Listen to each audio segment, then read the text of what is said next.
제가 환자분들한테 그 질문을 굉장히 많이 받아요. 실제로 톤을 밝게 해주기 때문에 토닝이 맞는데 원장님 이런 얘기는 좀 민망하긴 한데. 민망이요? 뭔데요? 제가 아무한테도 얘기 안 할게요. 아니 요즘 날씨를 보면 겨드랑이 까만 게 너무 신경 쓰여요. 근데 그거 여름에 그런 고민으로 힘들어 하시는 분들이 생각보다 굉장히 많습니다. 그럼 이거 혹시 좀 깨끗하게 만들 수 있을까요? 그럼요. 다 방법이 있습니다. 안녕하세요. 제일 이쁜 느낌을 추구하는 원장 이용석입니다. 자, 여름이면 민소매, 수영복 같은 옷 많이 입게 되잖아요. 그런데 다이어트만큼이나 신경 쓰이는 게 있죠. 바로 바디 색소 침착입니다. 괜히 좀 거슬리고 남들이 볼 것 같은 그런 부위들 많죠. 특히 요즘엔 아이돌 겨드랑이처럼 맑고 깨끗한 피부를 부러워하는 분들이 정말 많아요. 자, 이번 시간에는 자신감을 높여주는 시술, 바디 토닝에 대해서 한번 알아보도록 하겠습니다. 자, 색소 침착은 얼굴에만 생기는 게 아니에요. 왜 겨드랑이, 비키니 라인, 팔꿈치 부위, 허벅지 안쪽, 무릎 등 여러 부위에서 색소 침착이 따라올 수가 있죠. 얼굴은 자외선 때문에 올라온다고 하는데 저는 여기 자외선 안 쪼이는데요? 하시는 분들이 많은데 실질적으로 올라오는 원인 중 하나는 속옷이라든지 피부 접힘 같은 반복적인 마찰 자극이 있을 수가 있고요. 팔꿈치는 대부분 이렇게 팔을 이렇게 기대시는 분들이 또 많이 생기겠죠. 겨드랑이 같은 경우는 왜 우리가 면도를 좀 하잖아요. 면도, 왁싱 또는 각질 제거나 스크럽 또는 염증 후에 색소 침착도 따라올 수가 있죠. 그 외에 또 가장 높은 이유 중 하나가 바로 습도예요. 겨드랑이라든지 허벅지 안쪽 같은 경우 습도가 높잖아요. 습한 곳에는 색소 침착이 따라올 수 있다. 겨드랑이나 비키니 라인 같은 데는 원래도 다른 데보다 좀 까맣다고 하는데 맞아요? 약간 좀 어두운 편이죠. 털이 나는 부분 있잖아요. 겨드랑이라든지 성기 주변이라든지 중요하니까 털이 나는데 털이 나니까 습하고 습도랑 마찰이 계속적으로 반복적으로 있다 보니까 나이가 들면서 점점 어두워질 수밖에 없죠. 자, 좀 특별한 원인들도 있는데 임신성 색소 침착이 있어요. 임신성 기미가 있는 것처럼 임신 중에 호르몬 변화로 인해 가지고 겨드랑이나 배꼽 주변 등이 좀 까매지는 현상도 있습니다. 근데 다행히 호르몬이 정상화되고 즉 출산 후 수개월 내에서 옅어지게 되어 있습니다. 자, 그러면 이걸 어떻게 치료할까요? 바디 토닝이 있습니다. 바디에 생긴 색소 침착을 개선하는 레이저 시술이죠. 물론 토닝하면 얼굴에 사용하는 건 다들 알고 계시잖아요. 우리가 흔히 받는 얼굴 미백 토닝을 바디에 사용한다고 생각하시면 되는데 멜라닌 색소를 깨트리고 분해를 해가지고 대식세포가 멜라닌 색소를 먹음으로써 피부톤을 좀 더 맑고 균일하게 정리를 해줍니다. 표피부터 진피층까지 색소가 자리한 위치에 따라서 다양한 파장과 다양한 레이저로도 시술이 가능하고요. 피부 상태나 피부 갖고 있는 톤 그리고 색소 농도에 따라 개인 맞춤형 시술이 가능합니다. 자, 예를 들어서 인종에 따라서 피부 톤 자체가 다르잖아요.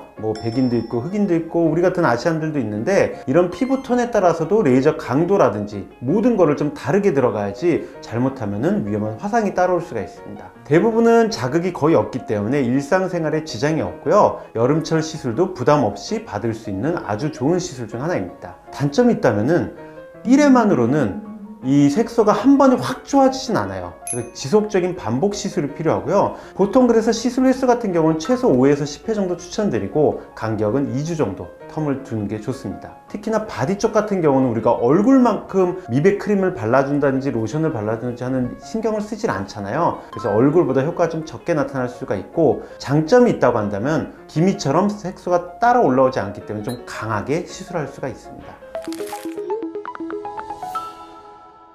통증은 거의 없는데 이게 검은색의 반응을 하다 보니까 그리고 아까 말씀드렸지만 색소 침착이 따라오는 곳은 약간 우리가 털이 좀 나는 곳이에요.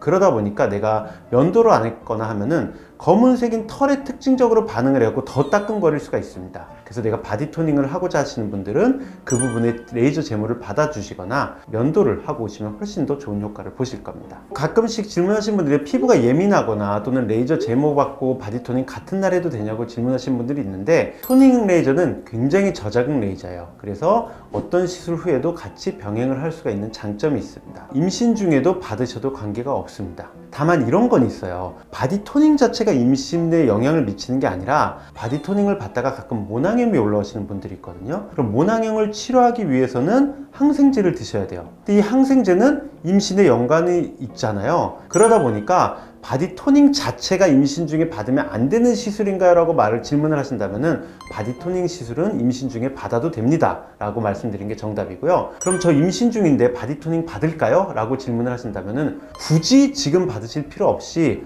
혹시라도 모낭염이 생길 수가 있으니까 기왕이면 출산하신 후에 토닝을 받는 건 어떠냐 라고 답변을 드리고 싶습니다. 압력기에서도 색소 침착이 따라오는데요. 바이올린이나 비올라 악기 하시는 분들 턱 밑에 색소 침착 따라오신 분들 많을 거예요. 또 자전거 오래 타신 분들 같은 경우는 자전거 의자가 누르는 그 부위가 또 색소 침착이 따라오신 분들 많은데요. 그런 분들 같은 경우는 바디 토닝도 효과가 좋지만 그 피부결이 좀 밖에 있는데 유리아 크림 같이 각질을 좀 제거하는 로션 같은 걸 좀 바름으로써 각질을 좀 제거하시고 그 후에 색소 침착이 남아 있다고 한다면은 바디 토닝을 받아보신 것도 좋을 것 같습니다.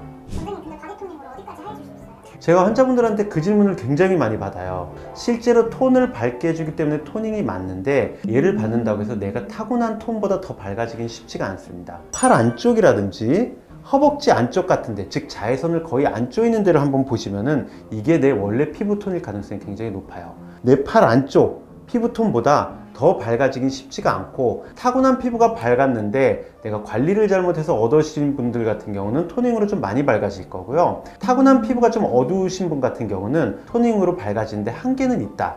즉 톤을 정리하는 느낌이라고 보시는 게 더 좋을 것 같습니다.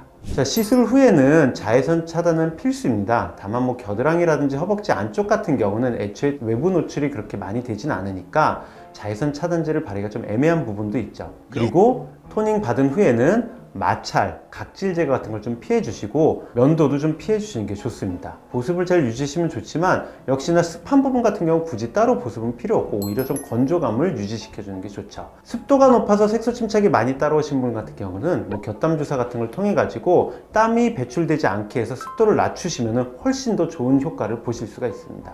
자, 오늘은 바디 토닝에 대해 알아봤는데 어떠셨나요? 겨드랑이든 팔꿈치든 누구나 은근히 고민하셨을 거예요. 뭔가 사소한 것 같지만 피부톤이 조금만 정리돼도 옷 입는 기분도 자신감도 달라집니다. 자신있게 손들 수가 있겠죠? 바디 색소 침착으로 고민하셨다고 한다면 전문가와 상담하고 본인에게 맞는 계획으로 안전하게 시술 받으시길 바랍니다. 오늘 영상도 도움되셨다면 좋아요, 구독, 알림 설정 부탁드립니다. 끝까지 시청해주셔서 감사합니다. 모두 예뻐지실 겁니다.